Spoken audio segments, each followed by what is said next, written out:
ফ্যাসি বিরোধী বিপ্লবের অগ্রসেনানী মাহমুদুর রহমানকে প্রফেসর ইউনূসের সরকার জেলে পাঠাইছে। এই মাহমুদুর রহমান সেই বিরল ব্যক্তিত্ব যিনি হাসিনার শাসনের শুরুতেই ফ্যাসিবাদের উত্থানকে সঠিকভাবে চিহ্নিত করতে পারছিলেন, যিনি একাই প্রতিবাদের মশাল জ্বালায় রাখছিলেন। কেন তাকে নেওয়া হলো জেলে? অনেকেই আইনের কথা বলতেছেন। এই সরকার মাহমুদুর রহমানকে আইন দেখাইছে।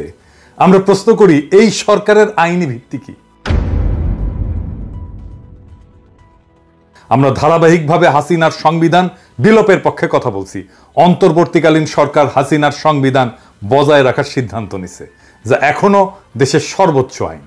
এখন এই সংবিধানে এই ধরনের অন্তর্বর্তী সরকার গঠনের কোনো বিধান আছে কি? নাই। সুতরাং কঠোর আইনি অর্থে ইউনূসের সরকার সংবিধানের অধীনে অবৈধ।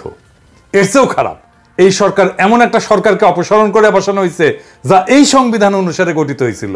অতএব এই অন্তর্বর্তীকালীন সরকার শুধু অবৈধ না, বরং এই সরকার গঠনে জড়িত প্রত্যেক ব্যক্তি এবং যারা এই সরকারের অংশ হয়েছে তারা সবাই দেশদ্রোহিতার অপরাধ করছে। ঠিক কিনা?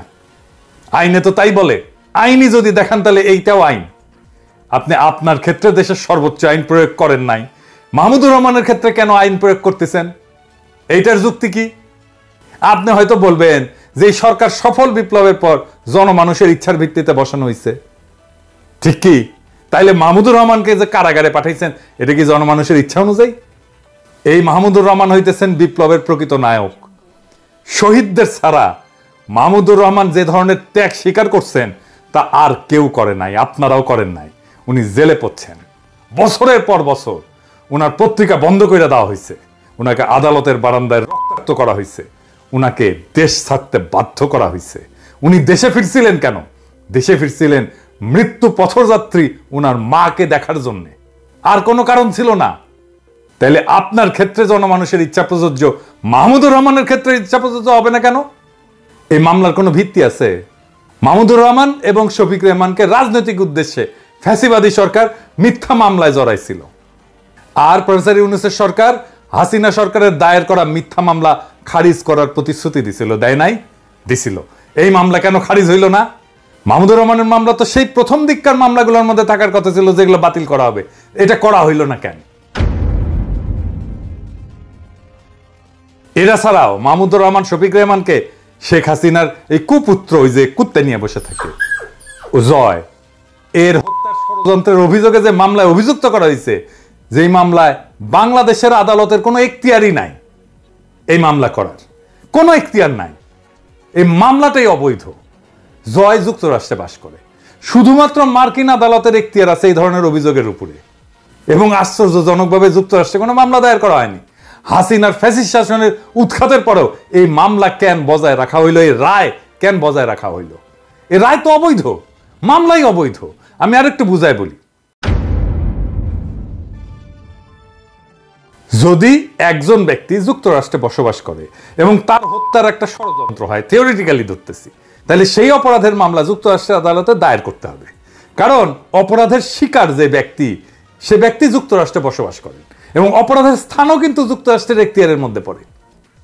তবে ষড়যন্ত্রকারী যদি বাংলাদেশে অবস্থান করে এবং অপরাধের পরিকল্পনা সেখান থেকে পরিচালনা করা হয়, তাইলে বাংলাদেশে সেই মামলা তদন্ত হইতে পারে, মামলা হইতে পারে না। কিন্তু মূল মামলাটা যুক্তরাষ্ট্রের আদালতেই দায়ের করতে হবে, কারণ অপরাধের শিকার এবং ষড়যন্ত্রের লক্ষ্য যুক্তরাষ্ট্রের নাগরিক বা বাসিন্দা। যদি এমন একটা মামলা যেখানে ষড়যন্ত্রের শিকার ব্যক্তি যুক্তরাষ্ট্রে বাস করেন এবং ঘটনাটা যুক্তরাষ্ট্রের বিচার ব্যবস্থার আওতাধীন, তাহলে মামলাটা যদি বাংলাদেশে দায়ের করা হয়, তবে এইটা আইনের বেশ কয়েকটা দিক থেকে ব্যত্যয় বা বিচ্যুতি হবে। প্রধান ব্যত্যয়গুলো কি? একটা হইতেছে আন্তর্জাতিক এখতিয়ার লঙ্ঘন। আন্তর্জাতিক আইনে সাধারণত যে দেশে অপরাধ সংঘটিত হয়েছে সেই দেশের আদালতেই মামলার শুনানি এবং বিচার করতে পারে। যেহেতু ষড়যন্ত্রের শিকার ব্যক্তি যুক্তরাষ্ট্রে বাস করেন এবং অপরাধের প্রভাব সেই দেশের মধ্যে পড়ে, তাই মামলাটা যুক্তরাষ্ট্রের এখতিয়ারের মধ্যে পড়ে। বাংলাদেশে এই ধরনের মামলা দায়ের করা হইলে সেটা আন্তর্জাতিক আইনের মূল নীতির লঙ্ঘন। সোজা সাপটা কথা, আপনি আইনের যে কাউকে জিজ্ঞেস করতে পারেন। 2 নাম্বার, বিচার প্রক্রিয়ার বৈধতা। বাংলাদেশে দায়ের করা মামলায় আদালত কার্যকরভাবে অপরাধের তদন্ত এবং বিচার করতে সক্ষম হবে না তো, কারণ অপরাধের স্থান অপরাধের শিকার ব্যক্তি এবং প্রমাণসমূহ যুক্তরাষ্ট্রে অবস্থিত, তাই তো? এটা একটা কার্যকর বিচার প্রক্রিয়ার পরিপন্থী তো, এবং মামলার প্রকৃত আইনি ভিত্তি তো দুর্বল। আদালতের রায় ভুল ছিল, কারণ দুইটা ধারায় মাহমুদুর রহমানকে দুই রকম সাজা দেওয়া হয়েছে, একটা 5 বছর আর একটা 2 বছর। এইটারও কোনো ভিত্তি ছিল না। এইটা একটা সুষ্ঠু বিচারের ক্ষেত্রে বৈধ প্রশ্ন তোলে। যদি সরকার মামলাটা চালিয়ে যেতে চাইতো, তাইলে সরকার কি করতে পারত? সরকার তো এই মামলাটা পুনর্বিচার করতে পারত, বলতে পারতো এটা আমরা নতুন ভাবে বিচার করব। কারণ যেই দেশের আদালতের বারান্দায় মাহমুদুর রহমানকে আহত করে রক্তাক্ত করা হয়, সেই দেশে তো মাহমুদুর রহমান ন্যায় বিচার পাবে না, পানো নাই। উনাকেই বলা হয়েছিল ট্রুথ ইজ নো ডিফেন্স, বলে নাই? বলছিল তো। তাহলে উনি তো ন্যায় বিচার পাবেন না। তো এই মামলা কেন পুনর্বিচার করা হলো না? 69-এ গণ আন্দোলনের মুখে পাকিস্তানের প্রেসিডেন্ট আইয়ুব শেখ মুজিবের বিরুদ্ধে আগরতলা ষড়যন্ত্র মামলা প্রত্যাহার করছিল, করে নাই? তাহলে জনমানুষের দাবির মুখে মামলা প্রত্যাহার করা যায় তো নাকি? কেন মাহমুদুর রহমানের ক্ষেত্রে করা হইল না? একই মামলায় কিন্তু শফিক রেহমানদের সাজা স্থগিত করা হয়েছে। দেখেন কেন মাহমুদুর রহমানেরটা করা হইল না? এর সাথে তো যুক্তই করে দেওয়া যাইতো মাহমুদুর রহমানের কথা। তার মানে বিপ্লবের যারা সৈনিক, তারা এই সরকারের হাতে, প্রফেসর ইউনূসের সরকারের হাতে নিগৃহীত হইতেছে। কেন? কারণ বিপ্লবের প্রথম মুহূর্তেই বিপ্লবের ফল ছিনতাই করা হয়েছিল।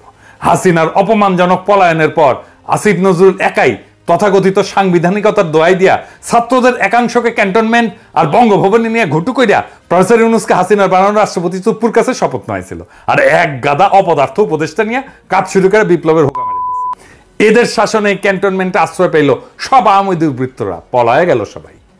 বিপ্লবও পলায় গেছে, এখন কিন্তু যে মনির হইল পলায় গেছে। ওই মুহূর্তটা ছিল খুবই গুরুত্বপূর্ণ, কারণ এর মাধ্যমে আওয়ামী আর ইন্ডিয়ার স্ট্র্যাটেজিক অ্যাসেটগুলো রক্ষিত হয়।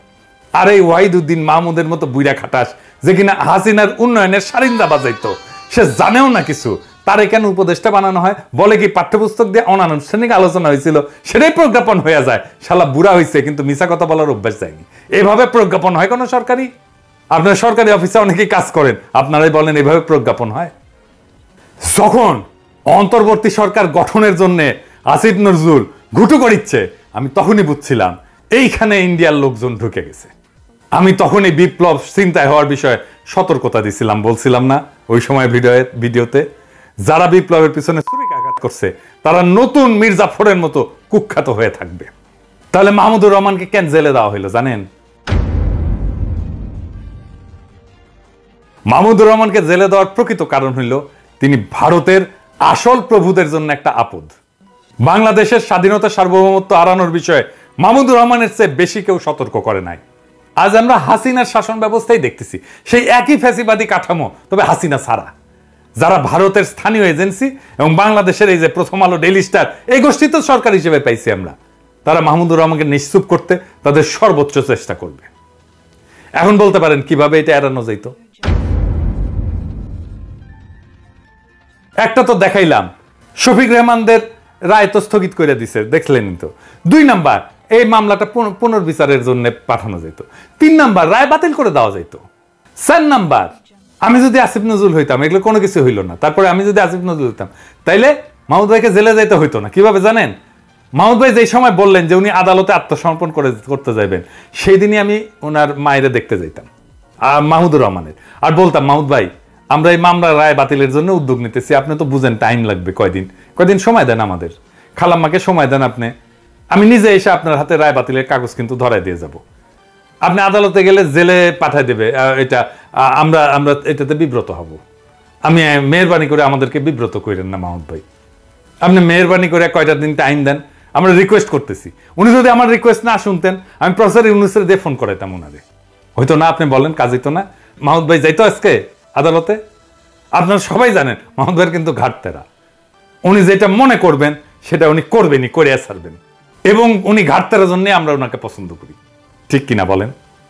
কিন্তু তারপরেও এই অ্যাপ্রোচটা নিয়ে গেলে উনি শুনতেন, কিন্তু ওনারা করবেন না তো। মাহমুদুর রহমান কে এখন? মাহমুদুর রহমান তো এখন কেউ না। আমরা এই ভারতীয় এজেন্ট এবং ফ্যাসিবাদের সহায়কদের কাছ থেকে কোনো দেশপ্রেম তো আশা করি না। আমরা দৃঢ়ভাবে বিশ্বাস করি যে মাহমুদুর রহমানের প্রতি প্রকৃত বিচার আমাদের জনগণ করবে, যারা ভারতের আধিপত্য এবং সম্প্রসারণবাদকে বীরত্বের সাথে পরাজিত করছে। আমরা যা নেপালে দেখছি, আমরা যা মালদ্বীপে দেখছি, আমরা দেখছি আমাদের এই অঞ্চলে ভারতের সম্প্রসারণবাদ পিছু হটছে। আমাদের জনগণ নিশ্চিত করবে যে আর কখনো ভারতীয় আধিপত্যবাদ বাংলাদেশে ফিরে আসবে না। মাহমুদ ভাই, ভয়ের কিছু নাই। ভবিষ্যতের বাংলাদেশ আপনাকে দুই হাত তুলে এবং উষ্ণ হৃদয়ে স্বাগত জানাবে। আমরা সেই দিনের অপেক্ষায় থাকলাম। ইনকিলাব জিন্দাবাদ।